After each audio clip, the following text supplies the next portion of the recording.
नहमदुहु व नसल्ली अला रसूलिल करीम अम्मा बाद फ़ाउज़ु बिल्लाहि मिनश शैतानिर रजीम बिस्मिल्लाहिर रहमानिर रहीम रब्बि इश्रह ली सदरी व यस्सिर ली अमरी वहलुल उक़दतम मिन लिसानी यफ़क़हू क़ौली रब्बना आतिना मिन लदुनका रहमतन व हय्यि लना मिन अमरिना रशदा। आज अल्हम्दुलिल्लाह रमज़ान का 15वां रोज़ा है और 18वां दिन हमारे वर्कशॉप का है। तस्बीह में सेम हम चलेंगे सेकंड अशरे की दुआ, फर्स्ट कलमा, थर्ड कलमा, फोर्थ कलमा और दुरूद इब्राहिम। कम से कम एक तस्बीह पढ़नी है, ज़्यादा से ज़्यादा आप जितना चाहे इतना पढ़ सकते हैं। आज की हदीस है अलिफ मतमा का ताकुन मस्तजबा दावा। ये तबरानी में है।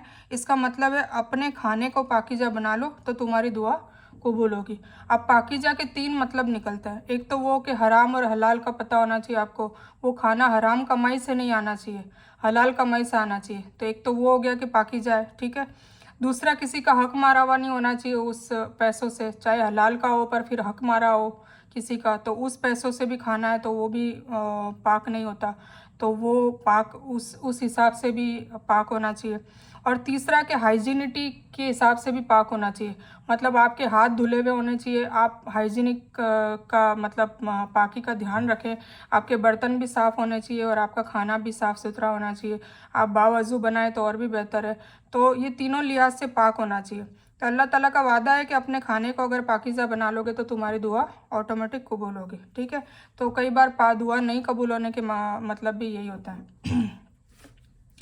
आज हमने दुआ जो पढ़ने की है वो तिरमिजी में से ली है, दूध पीने की दुआ। छोटे बच्चों को आप सिखा सकते हैं, आप खुद भी अगर दूध पीते हैं तो ये दुआ पढ़िए। और अरबी में नहीं आती तो तर्जुमा बहुत ही ईजी हो जाता है, तो तर्जुमे को भी आप रिपीट कर सकते हैं और हो सके तो उसको याद करें। अल्लाहुम्मा बारिक लना फ़ीही व ज़िदना मिन्हा, ठीक है।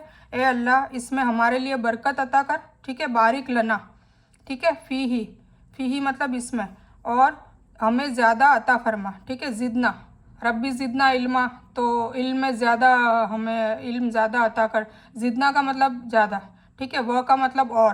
तो आप धीरे धीरे सीखेंगे ना। अल्लाहुम्मा मतलब ए अल्लाह, तो अल्लाहुम्मा बारिक लना मतलब बरकत दे, फ़ीही मतलब इसमें, तो इसमें आ गया फ़ीही, ठीक है। हमारे लिए बरकत अता फरमा, फिर वह का मतलब और हमें ज़्यादा अता फरमा, तो ज़िदना मिन्हा, ठीक है।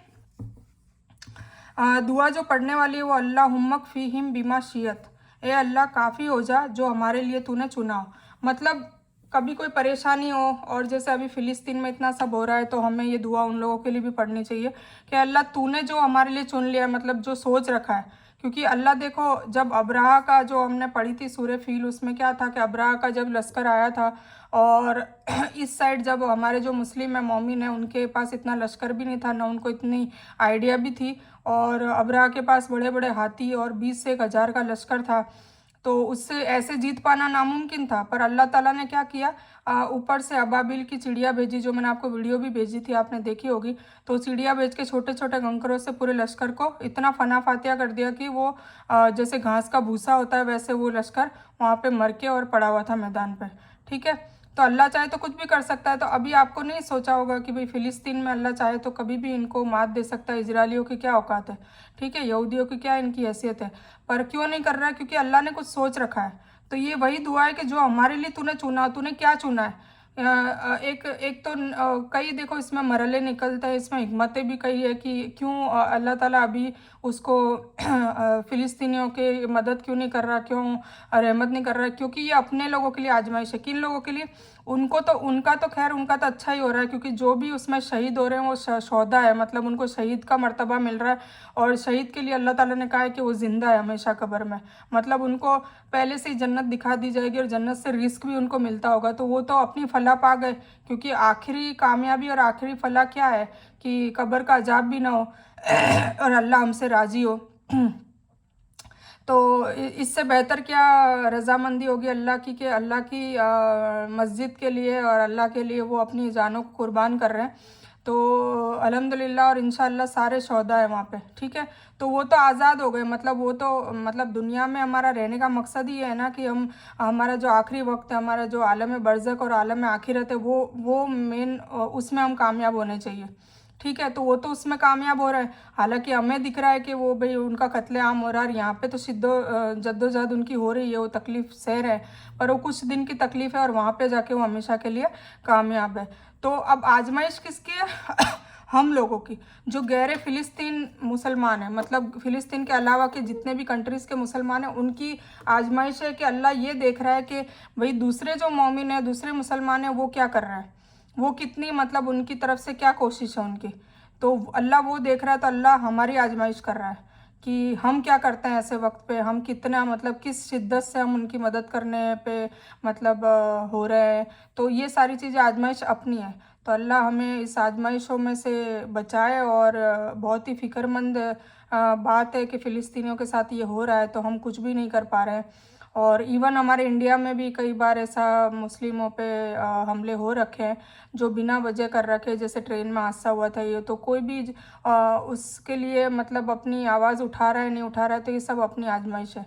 ठीक है, तो मुसलमान खैर नस्ते नाबूद वैसे ही हो गया क्योंकि उसने कुरान को तर्क कर दिया। कुरान को तर्क नहीं किया होता, कुरान के हिसाब से वो चलता, तो पहले के जो मुसलमान थे, सहाबा थे, ताबीन थे, उन्होंने बहुत फ़तेह हासिल करी है। और वो उसका हासिल करने का एक ही वजह था कि उन्होंने कुरान के हवाले से सारा कुछ किया ना, क्योंकि हुजूर पाक सल्लल्लाहु अलैहि वसल्लम उनको कुरान समझाने तो आए थे। हुजूर पाक सल्लल्लाहु अलैहि वसल्लम का मकसद क्या था, आखिरी नबी का मकसद क्या था, कुरान नाजिल करने का मकसद क्या था कि कुरान नाजिल हो और उसमें पहले की भी हिस्ट्रियाँ बताई जाए। अभी हमें क्या पता चलता अगर कुरान नहीं होता, तो कि मूसा अलैहिस्सलाम और बनी इसराइल का क्या था, इन्होंने क्या क्या करतूतें करी है। और मूसा अलैहिस्सलाम ने कितनी जद्दोजहद करी इन लोगों के लिए, पर ये बनी इसराइल मानी नहीं जो कौम है। फिर कौम आद ने क्या करा, हमें क्या पता चलता कौम आद के बारे में जो बताया है, तो कुरान से ही पता चलता है। कौम समूद के बारे में, क्योंकि पहले तो वीडियोग्राफी और ये सब शूटिंग वूटिंग और ये जो फोटोग्राफी ये सब तो होती नहीं थी। अभी तो चलो फिर भी हमारे ज़माने के बाद वाले लोग हैं जो हम यूट्यूब में और सब देख लेंगे कि भाई ये होता था, ऐसा ऐसा होता था। पर पहले के ज़माने में ये सब चीज़ें नहीं थी, तो वो सब चीज़ें कहाँ से हमें जानने को मिली, क्योंकि पहले जो आसमानी किताब, इसके पहले भी 3 आ रखी है, तौरेत, इंजील और जबूर। ये तीनों की तीनों उनकी कौमों ने बदल दिया उसको, उसमें मतलब चेंज कर दिया। और जो असली किताब है वो तो उन्होंने पता नहीं कहाँ दफन कर दी है और मिल भी नहीं रही है। तो असली तो उनकी कौम की खुद के लोग ही नहीं जानते, तो हमें क्या पता चलेगा। तो हमें अल्लाह ताला ने इसलिए कुरान नाजिल करा ना, क्योंकि लास्ट आखिरी नबी हुजूर पाक सल्लल्लाहु अलैहि वसल्लम को दिया। और कुरान ने इसलिए दिया क्योंकि पिछली बातें भी हमें आदम अलैहिस्सलाम से लेके सारे नबियों और अम्बियाओं की बातें पता चले, और फिर हमारे हुजूर पाक सल्लल्लाहु अलैहि वसल्लम के भी ज़माने की बात पता चले, क्योंकि उनको भी तो, हमारे नबी को भी तो 1400-1500 साल हो गए गुजरे हुए। तो उनके बाद फिर सहाबाओं की और ये सब हमें हिस्ट्री कहाँ से जानने को मिलेगी, कुरान और हदीस से, है ना। तो इसीलिए तो कहा जाता है कि सब हिस्ट्री जानने के बाद ही तुम्हें खौफ होगा और अल्लाह से उम्मीद भी होगी, क्योंकि इसमें अच्छे किस्से, अच्छे लोगों के किस्से भी और बुरे लोगों के किस्से भी है।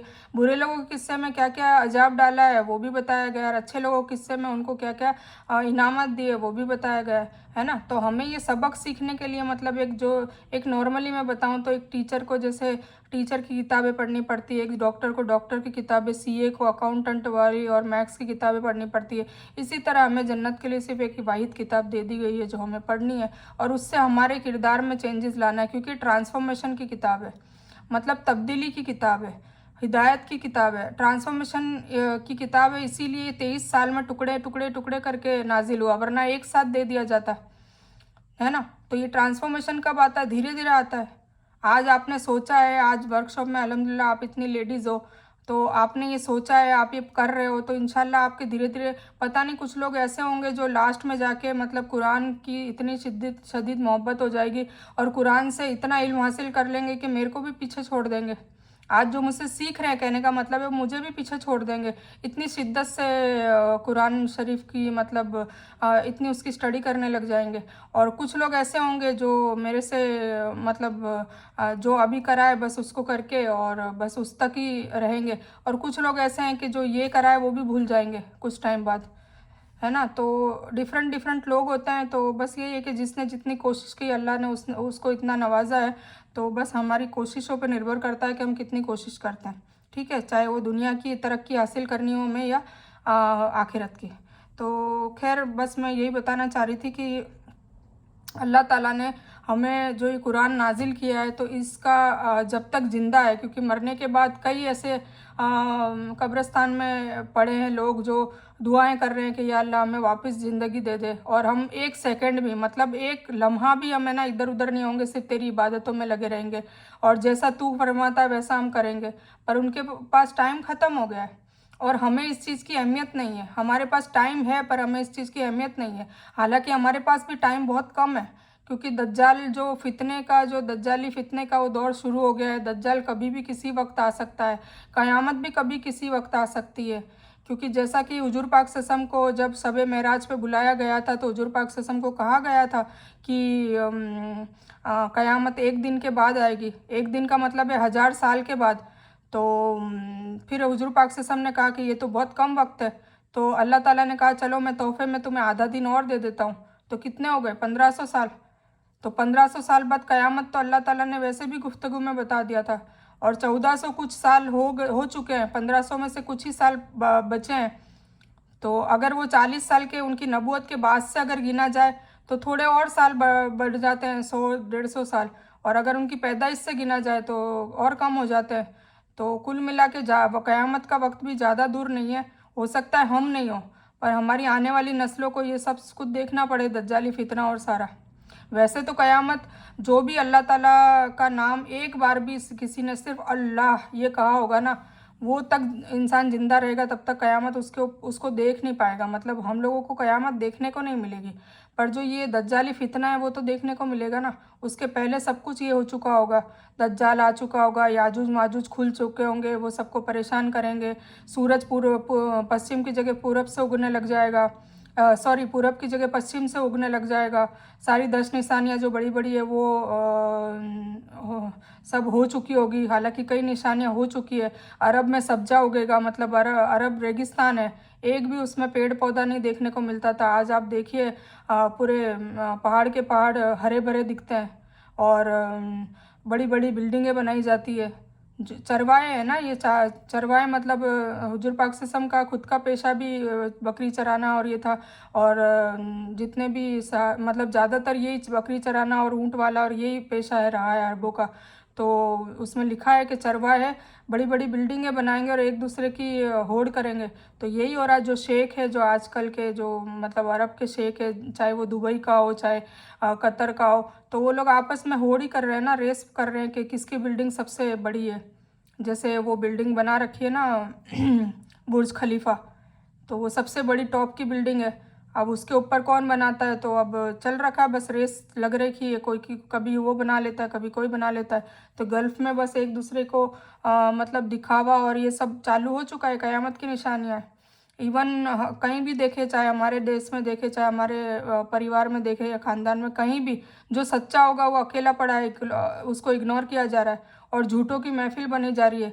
मुनाफिक लोग, उनकी तारीफ़ें होती है, क्योंकि मुनाफिक एक दूसरे की मतलब अंदर कुछ बाहर कुछ वो तारीफ़ें करते रहते हैं। तो उनकी, तो ये सारी चीज़ें चल रही है ना, तो ये क़यामत के अशरे ही है, ये फितने का दौर ही है, दज्जाल का दौर ये चालू हो चुका है। मतलब हर जगह धोखा ही धोखा हो रहा है। तो ये बात है, ठीक है। तो ये बताने का मकसद था। तो चलो हम सूरह आदियात आज कंप्लीट करेंगे, और फिर कुरान नाजिल करने का मकसद वो पार्ट 2। कल एक्चुअली अचानक है ना मेरा मोबाइल कट ऑफ हो गया था फ़ोन आने की वजह से। मैं एरोप्लेन मोड में रख के करती हूँ, पर कई बार भूल जाती हूँ, तो जब भूल जाती हूँ तब मेरा फ़ोन आ ही जाता है। तो फिर मैं दोबारा उसका वो वीडियो कंप्लीट भी नहीं कर पाई, उसके लिए माफ़ी चाहती हूँ, क्योंकि थोड़े से मेरे मसले मसाइल भी थे, काम थे, तो मैं नहीं कर पाई। खैर, तो मैं वो इंशाल्लाह उसको आज कवर करूँगी। वो स्टोरी भी मेरी आधी रह गई थी, तो मैं आज इंशाल्लाह उसको कवर कर लेती हूँ, ठीक है। तो हम सूरह आदियात पढ़ते हैं। आदियात ये घोड़े के बारे में एक्चुअली ये सूरह है। वैसे तो हम डिटेल में जब कुरान का करेंगे तर्जुमा, इंशाल्लाह दरस स्टार्ट करेंगे तब करेंगे, पर अभी मैं बस शॉर्ट में बताऊंगी। तो सूरह आदियात मक्का में नाजिल हुई और इसमें 11 आयतें हैं। औज़ु बिल्लाहि मिनश शैतानिर रजीम, बिस्मिल्लाहिर रहमानिर रहीम। अल्लाह के नाम से शुरू करता हूँ जो बड़ा मेहरबान और निहायत रहम करने वाला है। वल आदियाती ज़बहा, ठीक है, हाँफते हुए दौड़ने वाले घोड़ों की कसम, ठीक है। अब ये घोड़े कौन है, मतलब आदियात का बहुवचन जमा है, अदव से है, जैसे गज़व और गाजियात की तरह उसके वाव को भी या से बदल दिया गया है, ठीक है। तो घोड़े कैसे जब जंग में जाते हैं तब दौड़ते हैं तो हाँफते हुए, वो घोड़ों की कसम अल्लाह ताला खा रहा है। जब भी वह आगे आए ना तो उसका मतलब है कसम, और अगर दो वर्ड के बीच में वह आ रहा है तो वो क्या होगा, और। ठीक है ना, तो ये आपको समझ में आ गया होगा। वल आदियाती ज़बहा, वल मुरियाती क़दहा। फिर टाप मारकर आग झड़ने वालों की कसम। टाप मार के मतलब उनकी जो वो पैर के नीचे जो होती है ना, उसको है ना वो सही करते हैं बार बार। क्या बोलते हैं, मैं उसका नाम भूल गई। तो उसकी जो पैर के नीचे होती है, उसके पैरों की हड्डी होती है, उसको थोड़ा सा है ना टाप मार के और उसमें से आग वाग निकालते हैं जो फंस जाते हैं। ठीक ठीक है, तो उसकी कसम भी अल्लाह ताला खा रहा है। फल मुगीराती सुबह, फिर सुबह में धाबा बोलने वालों की कसम, ये भी उसी के बारे में है। फसरना बिही नक, तो उस समय धूल उड़ाते हैं। कौन धूल उड़ाते हैं, ये लोग भागते हैं घोड़े।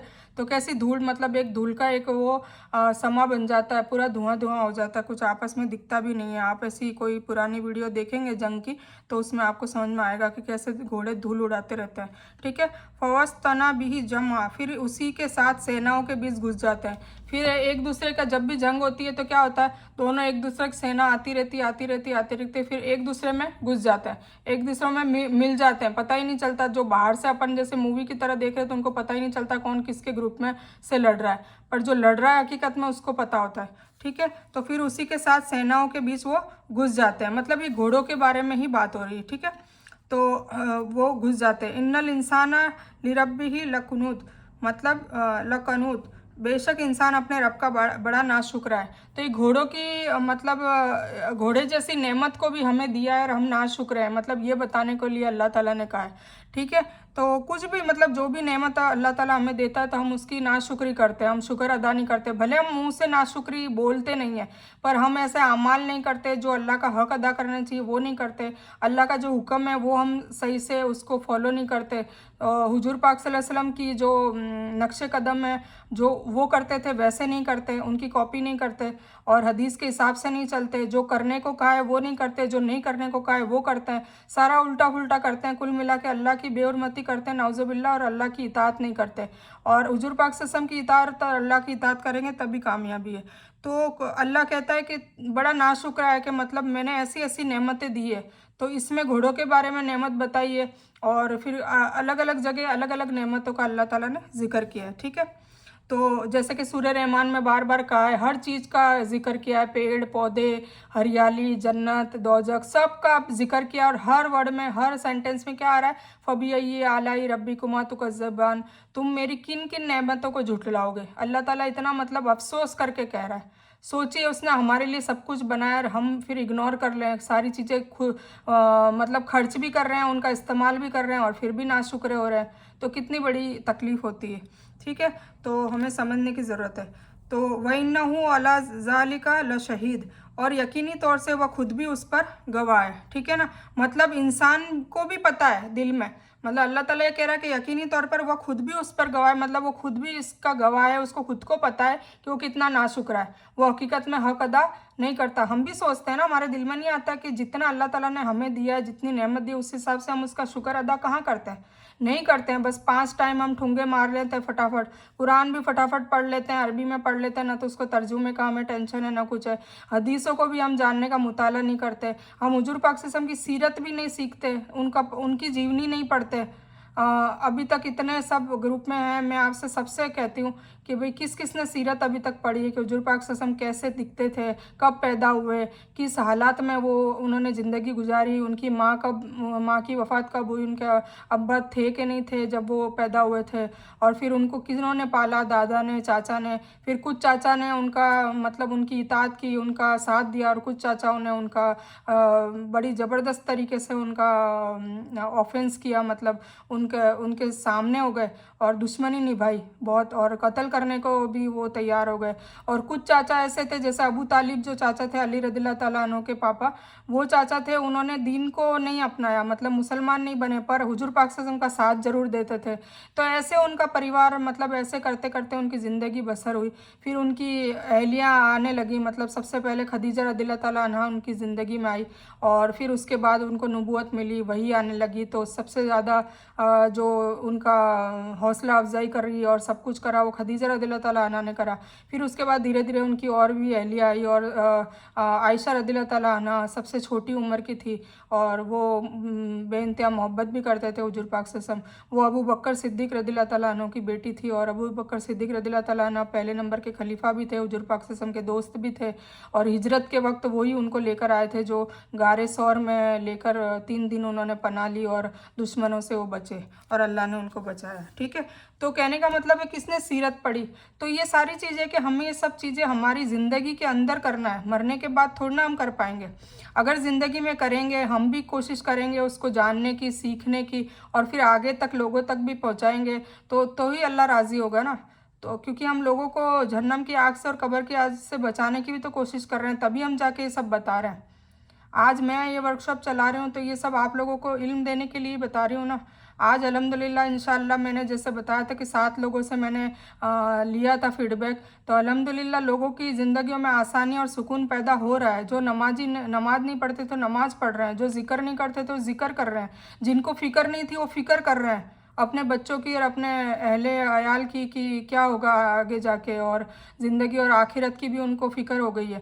तो अल्हम्दुलिल्लाह बहुत अच्छा लगता है कि चलो मेरे इतनी कोशिश से अगर इतने लोग हैं, 40 लोग हैं, उसमें से 10 लोगों की भी ज़िंदगी में तब्दीली आती है और उनके अमाल चेंज होते हैं और जो भी अमल वो कर रहे थे उससे 1-2 स्टेप आगे बढ़कर वो और अमल में बढ़ोतरी कर रहे हैं अच्छे अमलों की, तो अल्लाह ताला खुश होगा, है ना। क्योंकि अल्लाह ताला मखलूक का ध्यान रखने के लिए, ये हमारा इम्तिहान के लिए तो दुनिया बनाई है अल्लाह ताला है।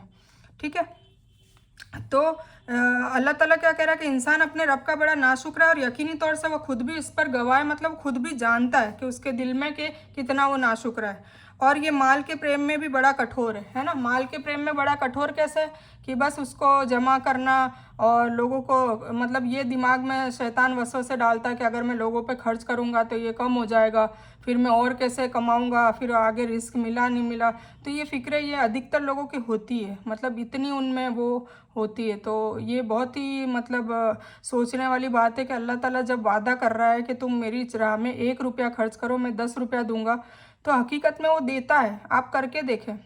पर शैतान वसवसे लाता है, नहीं नहीं ये 10 रुपये तू खर्च कर लेगा, फिर तू खुद फ़कीर हो जाएगा, तू मांगने पर तू मोहताज हो जाएगा, और फिर लोग नहीं देते इस वजह से, है ना।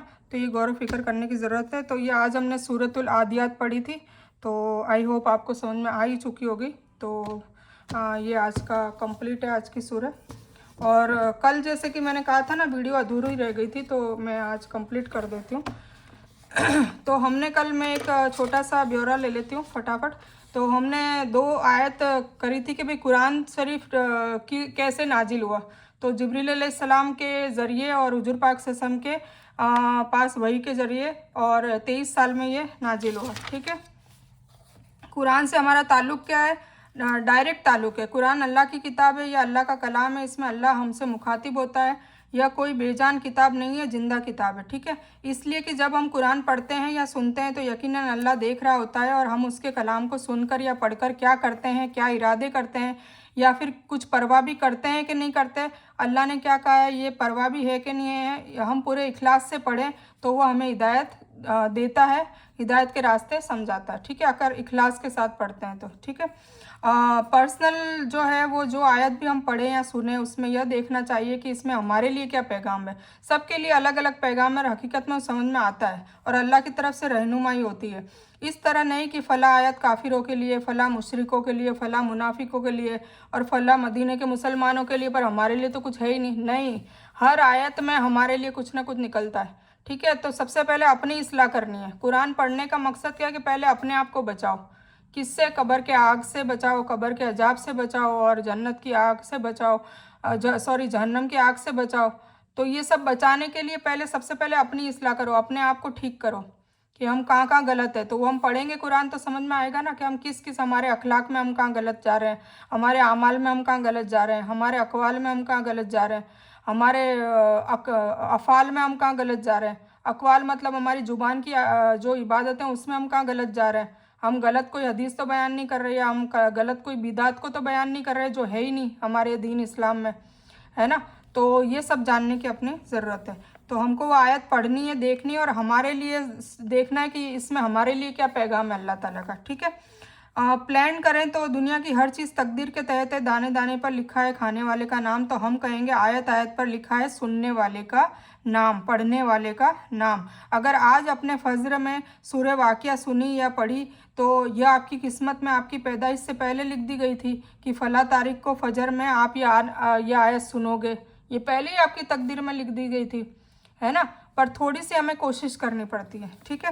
फिर रिलेवेंट क्या है कि कुरान तज़कीर है, या मतलब याद दहानी है, कुरान बार बार याद दिलाता है, इसीलिए इसमें हर चीज़ बताई गई है, पुरानी नई, फ्यूचर की, टेक्नोलॉजी, मैथमेटिक्स, हर चीज़ इसमें आप देखेंगे। ये इतना मौजूदा है कि इसके अलावा मतलब कुरान के अलावा, कुरान में सिर्फ आखिरत के लिए नहीं, दुनिया के लिए भी काफ़ी सारे सॉल्यूशंस इसमें अंदर आपको मिल जाते हैं, ठीक है। पर अब बस आपको तदब्बुर और तज़क्कुर करने की ज़रूरत होती है। अगर आज अल्लाह ने मुझे आखिरत के बारे में बताया तो मुझे यह पूछना चाहिए कि अल्लाह आपने मुझे यह आज क्यों सुनाई। ज़रूर आज मेरा आखिरत का अकीदा कमज़ोर रहा होगा, इसलिए अल्लाह ने मेरी तरबियत की खातिर ये आयत सुनाई है, ठीक है ना। तो कोई भी आयत आती है तो हमें गौर व फिक्र करने का कि इसमें हमारे लिए क्या है, कोई भी चीज़ के लिए। जैसे कि आज हमने आयत पढ़ी कि इंसान बहुत नाशुक्र है, तो हमें इसमें गौर व फिक्र करनी चाहिए कि या अल्लाह ताला आज ये आयत मेरे को कैसे सुनाई कि इंसान नाशुक्र है, तो कहीं ना कहीं मेरी नाशुक्री हो रही है, तो या अल्लाह मैं तौबा करती हूँ और मैं आज से नाशुक्री नहीं करूँगी, और इंशाल्लाह तेरा हर मेरी कैसी भी पोजीशन हो, अच्छी बुरी जो भी हो, पर मैं हर हालत में तेरा शुक्रिया अदा करूँगी इंशाल्लाह। तो ये ऐसे ऐसे करके हमें इबरत हासिल करनी चाहिए। तदब्बुर करने का एक बिल्कुल सादा तरीका यह है कि यह एक आम आदमी के लिए है, वरना इसके अलावा भी कई चीज़ों की चीज़ें की जा सकती है। जैसे मुताला, कुरान की आयत को समझकर कई बार पढ़िए, ठीक है ना, हर बार पढ़िए और उन आयत की मुख्तसर तशरीह और तफसीर का गौर से मुताला कीजिए। सहाबा लोग क्या एक एक आयत को वहाँ रुक जाते थे, ऐसे नहीं कि अपनी तरह बस पढ़ लिया और सात कुरान 8 कुरान ख़त्म कर लिए, ये नहीं होता था। एक एक आयत पे रुकते थे कि भाई ये आयत क्यों है, कैसे है, ये अल्लाह का इसमें क्या पैगाम है, और ये हमारे लिए कैसे फ़िट बैठती है, और हम इसमें क्या अपनी अपनी अखलाक और अक़वाल और आमाल अफ़ाल में चेंजेस लाएं, क्या तब्दीली लाएं, क्या ट्रांसफॉर्मेशन करें अपने आप में, तो ये हमारे लिए फ़िट बैठेगी, है ना। तो ये सारी चीज़ें कुरान की तशरीह और तफसीर करनी है। तसव्वुर का इस्तेमाल कीजिए ताकि गौर करने में मदद मिले। मसलन ज़मीन व आसमान का जिक्र हो तो उनके फैलाव का तसव्वुर कीजिए, सारा देखिए, नेचर को देखिए, नेचर की ब्यूटी को देखिए। आजकल तो मोबाइल में हर चीज़ दिख जाती है।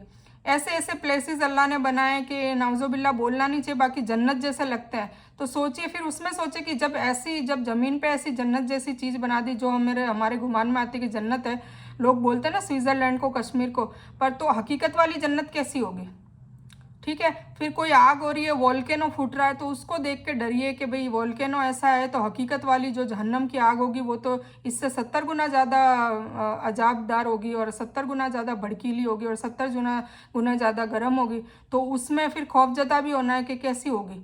तो ऐसे हम अपनी नेचर की सारी ब्यूटी देखकर वो सब हम उसका भी तसव्वुर कर सकते हैं।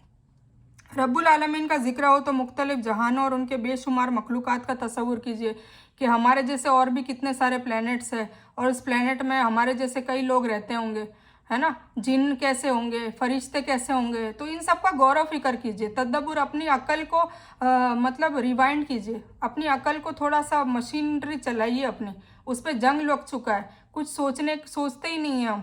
हकीकत सोचने के लिए ये वाली मतलब कुरान के इसके लिए तदब्बुर के लिए हमें अकल दी गई है, ताकि हम अपनी टेक्नोलॉजी और सबका यूज़ कुरान से सीखें और हम दुनिया में भी आगे बढ़ें और आखिरत में भी आगे बढ़ें। जैसे कि सहाबाओं ने हुजूर पाक सल्लल्लाहु अलैहि वसल्लम के बाद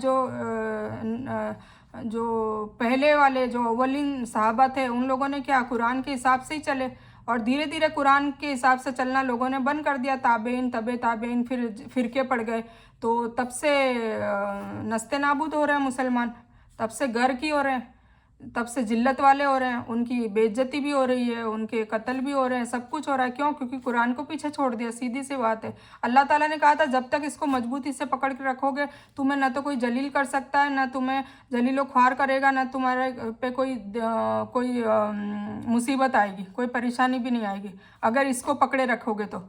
और इसको पकड़े रखने का मतलब क्या है? सिर्फ अरबी में नहीं पढ़ना है। इसको पकड़े रखने का मतलब ये कि इसके 7 हुकूक है, इसको अदब से, एहतराम से छूना, बावजू छूना, इसका अरबी तजवीद के साथ पढ़ना, ठीक है ना। ह और ह में क्या फ़र्क है, तो वो तजवीद के साथ भी पढ़ना, फिर इसका तर्जुमा अपनी लैंग्वेज में समझना, फिर उस पर अमल करना, गौर व फिक्र करना और फिर लोगों तक आगे पहुंचाना। ये 7 हक अगर हम पूरे करेंगे तब जाके कुरान का हक अदा होगा, और पूरे कुरान का हक अदा होगा तब अल्लाह ताला का वादा है कि ना तो मैं जलीलो ख्वार करूँगा, ना तुम्हें किसी से डरने की ज़रूरत है, ना तुम्हें किसी से कोई गम करने की ज़रूरत है ना। पास्ट और फ्यूचर के बारे में फ़िक्र करने की ज़रूरत नहीं है। एहसास अर्रहमान रहीम का जिक्र हो तो खुशी का एहसास कीजिए कि हमारा रब कितना रहमान है। मतलब हम इतने गुनहगार बदकार, और हम सब अपने अपने गिरेबान में झांक कर देखिए, हम सबको पता है कि हम कितने गुनह करते हैं, बात बात में गुनह हो जाते हैं, शैतानी वसवसों में आ जाते हैं, फिर भी अल्लाह ताला हमारी पकड़ नहीं कर रहा। जैसे कि दूसरी जो कौमें थी पहले, कौमें आद, कौमें समूद, उनकी तो एक एक खता से ही अल्लाह ताला ने उनको इतनी बड़ी बड़ी सजाएं दे दी। आदम अलैहिस्सलाम को फ्रूट खाने का मना किया था जन्नत में, और उन्होंने फ्रूट खाया और उनको कितनी बड़ी सज़ा मिली कि 40 साल तक वो भटकते रहे, है ना। और इतने रो रो कर उन्होंने गमगीन होकर दुआ मांगी अल्लाह ताला से, और फिर जाके उनको माफ़ करा, और फिर उनको जन्नत की वापस बशारत मिली। तो सोचिए कि हमारे अल्लाह ताला हमारी पकड़ इतनी जल्दी नहीं कर रहा। क्यों? क्योंकि हमारे नबी की वजह से, हमारे रसूल सल्लल्लाहु अलैहि वसल्लम का बहुत बड़ा एहसान है कि वो मरने से पहले, उनकी वफ़ात से पहले, वो अल्लाह से वादा करवा के गए थे कि मेरी उम्मत पे अजाब नाजिल मत करना। दूसरा ये वादा करवा के गए थे कि मेरी किताब का तुझे हिफाजत करनी है। यार अब पहले की किताबें तो बदल चुकी थी, तो अल्हम्दुलिल्लाह कुरान शरीफ में कोई बदलाव नहीं आ सकता, है ना। इसलिए डरने की ज़रूरत नहीं है कि आप गुमराह हो जाओगे। कोई भी कुछ कहता है गुमराह हो जाओगे, तो उनको पूछिए ना कि भाई क्यों गुमराह होंगे, बताइए हमें, थोड़ी वजह तो बताइए कि हम गुमराह कैसे होंगे। ठीक है, तो ये समझने वाली बात है। तो तज़क्कुर यानी नसीहत हासिल करना। तज़क्कुर का सादा तरीका यह है कि कुरान की जो आयतें आपने पढ़ी है उसको अपनी ज़िंदगी में लाने के लिए अल्लाह से दुआ कीजिए। देखिए, तौफीक मांगिए, हर चीज़ में हिदायत मांगिए, हिकमत मांगिए, क्योंकि जब तक हिकमत, हिदायत और तौफीक नहीं मिलेगी तब तक हम वो फॉलो भी नहीं कर सकते। ठीक है, तो वो धीरे धीरे होगा। जैसे आप मान लीजिए पर्दा नहीं करते तो धीरे धीरे पर्दा कीजिए। जैसे मेरा ही मैं एग्जांपल ले लूँ, मैं पहले पर्दा नहीं करती थी, कुरान तो मैं भी पहले ही पढ़ती थी और तर्जुमे के साथ पढ़ती थी, पर तब गौर फिक्र नहीं किया, तजक्कुर नहीं किया, तदब्बुर नहीं किया, ना हिकमत आई। अल्हम्दुलिल्लाह बाद में हिकमत आई और वो मांगनी पड़ी, खूब रो रो के मांगी अल्लाह से, और अल्लाह ने जब दी तो दिल के और दिमाग के तार खुले और हर चीज़ समझ में आने लगी, हर वर्ड समझ में आने लगा कि ये क्या है। जब तौफीक मिलेगी तब समझ में आएगा, वरना वो आयत आपके नज़र से हज़ारों बार निकल जाएगी पर आपको वो चीज़ समझ में नहीं आएगी। और जब समझ में आने लगेगी तब आप ये भी सोचोगे कि पहले 10 साल पहले यही आयत मेरी नज़र से कितनी बार निकली है, पर मैंने कभी गौर व फिक्र नहीं किया। क्यों नहीं किया? क्योंकि अल्लाह ने वो गौर व फिक्र करने वाली सलाहियत, वो तदब्बुर वाली सलाहियत, वो वैसी सोच, वो तौफीक अल्लाह किसी किसी को देता है, किसी किसी को नहीं, वो जिसको जो मांगता है उसको देता है। मतलब हिदायत और हिकमत और तौफीक की दुआ मांगने से मिलती है, बिना मांगे नहीं मिलती। कोई से एक लाखों में एक गॉड गिफ्टेड होता है, वो भी उनकी हिकमत ऑलरेडी होती है, इसलिए अल्लाह देता है। जैसे इब्राहिम अलैहिस्सलाम को दी, क्यों दी? क्योंकि उन्होंने अल्लाह का तारुफ नहीं था उनकी ज़िंदगी में, उनको कुछ पता नहीं था, तो भी अल्लाह ताला ने क्या करा कि तौहीद उनको सिखा दी, क्योंकि पहले से ही वो तो ये बुत परस्ती और इनको समझते ही नहीं थे। ठीक है, तो अल्लाह से मांगे कि या अल्लाह मुझे कुरान में तदब्बुर मतलब गौर व फिक्र करने की तौफीक दे। ये रो रो के मांगे तब आपको इंशाल्लाह मिलेगी, और मिलेगी तो आपकी ज़िंदगी हकीकत में बदल जाएगी। एहतिसाब जो दुआ आपने की है, क्या आप वह काम कर रहे हैं या नहीं? अगर कर रहे हैं तो अल्लाह का शुक्र अदा कीजिए। मसलन यह चेक कीजिए कि मैंने गुजरे हुए कल या पिछले हफ्ते कितना वक्त तदब्बुर में लगाया। अगर लगाया हो तो अल्हम्दुलिल्लाह, नहीं तो अस्तगफिरुल्लाह। ठीक है ना, मतलब कोशिश भी करते जानी है, ऐसे नहीं कि सिर्फ दुआ मांग के बैठ गए, कोशिश भी आपको करनी है। ठीक है, प्लान, अगर वह काम नहीं कर रहे हो तो उसका प्लान बनाइए। मसलन तदब्बुर के लिए रोज़ाना कितना वक्त दूंगा, इस तरह के कई काम हैं। मसलन अल्लाह से ताल्लुक़, रसूलुल्लाह सल्लल्लाहु अलैहि वसल्लम की इत्तिबा, आखिरत की याद, ज़िक्र व इबादत, अखलाक, मामलात और दावत, तबलीग, टीम वर्क, इजमायत वगैरह। अलबत्ता जहाँ फ़िकी मामलात या मुसलमानों के मसाइल आए वहाँ पर उलमाए किराम से भी पूछ लीजिए।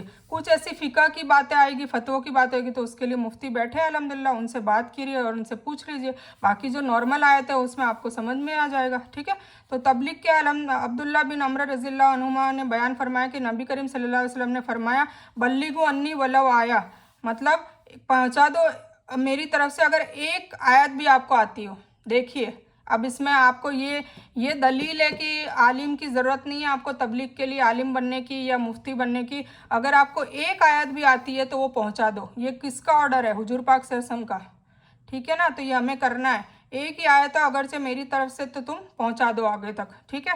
ये बुखारी की हदीस है 3461, आप चेक कर सकते हैं। इसका मतलब ये है कि कुरान व हदीस की जो भी बात हम पढ़ रहे हैं उसे दूसरों तक मोहब्बत और हिकमत के साथ बेहतरीन अंदाज में पहुंचाना है। इसमें अपना वक्त, पैसे और सलाहियत को लगाना है और जो लोग यह काम कर रहे हैं उनकी भी मदद करना है, ठीक है। कुरान से हमारा ताल्लुक तदब्बुर और तज़क्कुर और तबलीग के निकात को आसानी से याद रखने के लिए उसके नीचे एक लोगों की शक्ल में पेश किया गया है और इसी लोगों को हर सबक के शुरू में भी दिया गया है। हर आयत या जिक्र पर तदब्बुर और तज़क्कुर करने के लिए इसी लोगों के इस तरह इस्तेमाल का किया जा सकता है, यानी हर आयत का गौर से मुताला करेंगे, तसव्वुर का इस्तेमाल करेंगे और एहसास के साथ पढ़ेंगे। आयत के मजमून के हिसाब से अल्लाह से दुआ करेंगे और फिर उस दुआ की रोशनी में खुद के गुजरे हुए दिनों का मुहासबा करेंगे कि हाँ, मैं पहले जैसे मान लो पर्दा नहीं करते थे तो मैं अब पर्दा करती हूँ और पहले नहीं करती थी तो क्या है। तो ऐसे मुहासबा करें। पहले नमाज नहीं पढ़ती थी, अब नमाज पढ़ने लग गई तो क्या तब्दीली आई है। पहले अखलाक में मेरे तब्दीली नहीं थी तो अखलाक में मैंने अपनी ज़ुबान पे कंट्रोल किया और झूठ बोलना बंद किया, गिबत करनी बंद करी। जो भी आपकी मतलब बुराइयां हैं उसको बंद करा। तो मुताला कीजिए कि पहले में क्या फ़र्क था अभी में। और आप अल्हम्दुलिल्लाह मेरा वादा है कि आपको सुकून मिलेगा अगर आप ये तब्दीली लाते हैं तो, ठीक है। क्योंकि हमारे मामलात की वजह से ही हमारी परेशानियां सबब बनती है। जो हमने सीखा है उसे दूसरों तक भी पहुंचाएंगे ताकि हम अपनी जिम्मेदारी पूरी कर सकें और उनकी नेकी का सवाब भी हमको मिले, ठीक है ना। मतलब वो मैंने कहा था ना, इल्लल्लज़ीना आमनू व अमिलुस सालिहात तवासौ बिल हक़ तवासौ बिस सब्र। तो सिर्फ ऐसा नहीं है कि हमने जान लिया और हमने खुद अमल कर लिए, हमें लोगों तक भी वो पहुंचाना पड़ेगा, तब हमारी जिम्मेदारी पूरी होगी और इसका हमें अजर भी मिलेगा। इसी तरह आयत को रोशनी में उलमाए किराम ने कुरान के हुकूक बयान किए। ईमान रखना, पढ़ना, समझना, अमल करना और फैलाना। ये क्या है? ईमान रखना, पढ़ना, समझना, अमल करना, फैलाना वल असर का तर्जुमा है, ठीक है ना, जो हमने पढ़ लिया है, ठीक है। मुताला और गौर फिक्र क्या है? तबलीग भी करनी है, दुआ भी करनी है, साथ साथ में अपने लिए एहतिसाब भी करना है और प्लान भी करना है उलमा से, और मतलब प्लान भी करना है कि हमको ये कैसे करना है, ठीक है। तो ये हो गया आज का कि कुरान शरीफ का नुज़ूल होने का मकसद क्या था मकसद। मोरल ऑफ द स्टोरी ये है कि अपने किरदार को चेंज करना, अपने किरदार में हुजूर पाक सल्लल्लाहु अलैहि वसल्लम के किरदार की कॉपी लाना धीरे धीरे, ये है कुरान का मकसद, ठीक है। शॉर्ट में मैंने समझा दिया। तो हम इस बयान को यहीं ख़त्म करते हैं। तो इस बयान में कुछ भी दीन की अच्छी बात है वो सिर्फ अल्लाह की तरफ से है, और बुरी या गलत बात जो जज्बात से मेरे मुंह से निकल गई हो और गलती से अनजाने में हो गई हो, जो मुझे पता भी ना चला हो, वो मेरी तरफ से है और उसके लिए मैं अल्लाह से और आप लोगों से माफ़ी की तलबगार हूँ। मैं कोई आलिमा नहीं हूँ, एक तालिब इल्म हूँ। अल्लाह मेरी कोशिश से आपको सही नफ़े बख्श इल्म पहुँचाए और आपकी दुनिया और आखिरत की ज़िंदगियों में तब्दीली और सुकून लाए, बस मेरी यही तमन्ना है। आमीन। रब्बना आतीना मिन लदुनका रहमतम व हय्यि लना मिन अमरिना रशदा। अल्लाहुम्मा सल्लि अला मुहम्मद व अला आलि मुहम्मद कमा सल्लैता अला इब्राहीम व अला आलि इब्राहीम इन्नका हमीदुम मजीद। अल्लाहुम्मा बारिक अला मुहम्मद व अला आलि मुहम्मद कमा बारकता अला इब्राहीम व अला आलि इब्राहीम इन्नका हमीदुम मजीद। व आखिरु दावाना अनिल हम्दुलिल्लाहि रब्बिल आलमीन।